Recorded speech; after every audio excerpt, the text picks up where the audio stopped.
A Snowflake's Chance in Hell by Sleepy Hollow 101. Chestnuts roasting on an open fire. I held the snow globe in my hand, watching as the flakes settled to cover Santa and his sleigh once again. Santa's cheery smile and rosy cheeks were just like the night before Christmas. Dad would repeat it out loud to my brother and I every Christmas Eve. Stretching up on my tiptoes, I set the snow globe down on the shelf above the fireplace where it belonged, tucked amongst the garland and the Russian nesting dolls. Jack Frost nipped at your nose. "Christy, have you seen your brother?" asked Mom. She was wearing a crimson sweater with a brooch shaped like a Christmas wreath. She smelled like sugar and cinnamon. Tomorrow she would take the cookies she baked to the church with her, but first she would let Dan and I put aside one of each. She would wink and say, "Don't tell anyone now. It'll be our little secret." "Not since supper," I answered, turning away from the fireplace. The warmth had turned my cheeks pink, but it still didn't feel like it was enough. No matter how long I sat in front of that fireplace, I'm still craving for more warmth. "If you see him, will you let him know that I'm looking for him, would you?" she asked, and I nodded. Yuletide's carols being sung by a choir. The basement door opened there to reveal my father, with a twinkle in his eye and a small smile on his face. He'd been working on something down there for a few weeks, something big for Christmas. I'd been dying to go down there and look, but that would be against the spirit of surprise. Besides, everyone knows that the anticipation is half the fun. "Hey, kiddo, what you up to?" "Nothing," I said, turning back to the fireplace. I smoothed out my stocking, looking at my name carefully stitched into the white fabric at the top. I knew that tomorrow morning there would be candy canes and chocolate truffles inside, and maybe a new set of clothes for my favorite Barbie, if I was lucky. "You seen your brother around?" he asked. I frowned. "No, Mom's looking for him too." He hummed and walked towards me, showing the warmth of the fireplace. "Should not add another log in here. The fire's starting to die down." Before he could reach for the log, I heard my mother's voice from the kitchen saying, "Good Lord," and folks dressed up like Eskimos. Dad was out of the room in an instant, and I followed on his heels.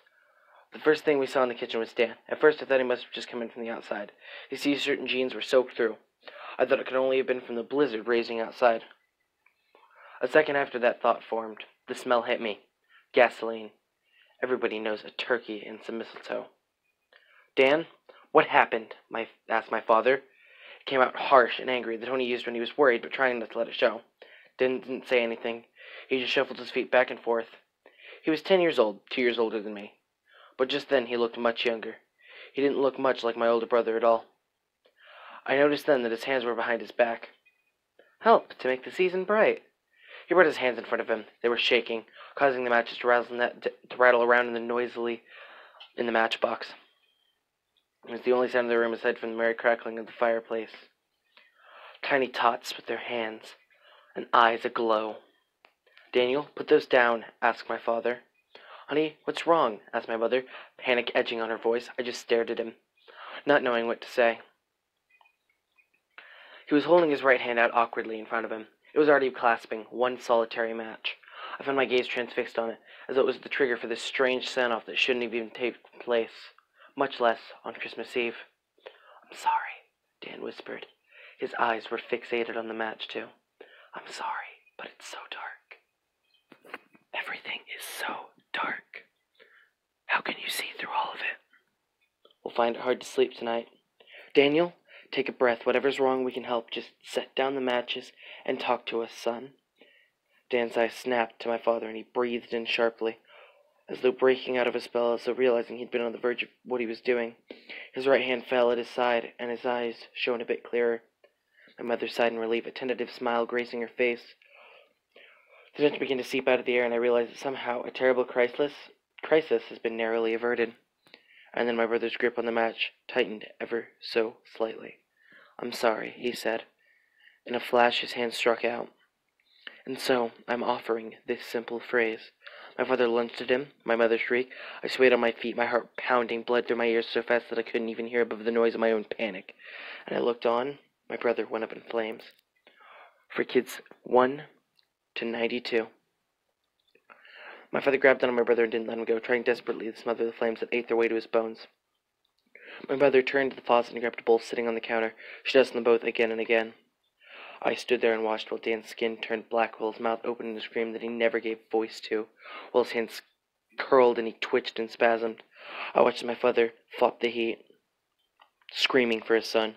I watched them burn together as my brother took his last gasping breath, although I've said it many times and in many ways.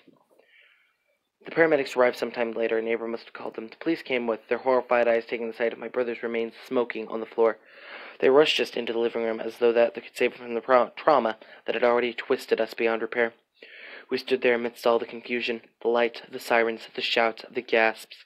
I tried to ignore the retching sounds, and someone barely refrained from vomiting at the sight of my brother. A young police officer stood in front of us, clutching his notebook, asking questions while my father refused medical cares for the burns that were already starting to blister.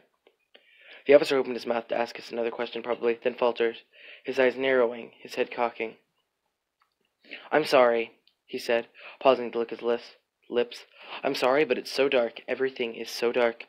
How can you see through it?" I watched as he dropped his notebook and began to walk towards the fireplace. Merry Christmas to you all.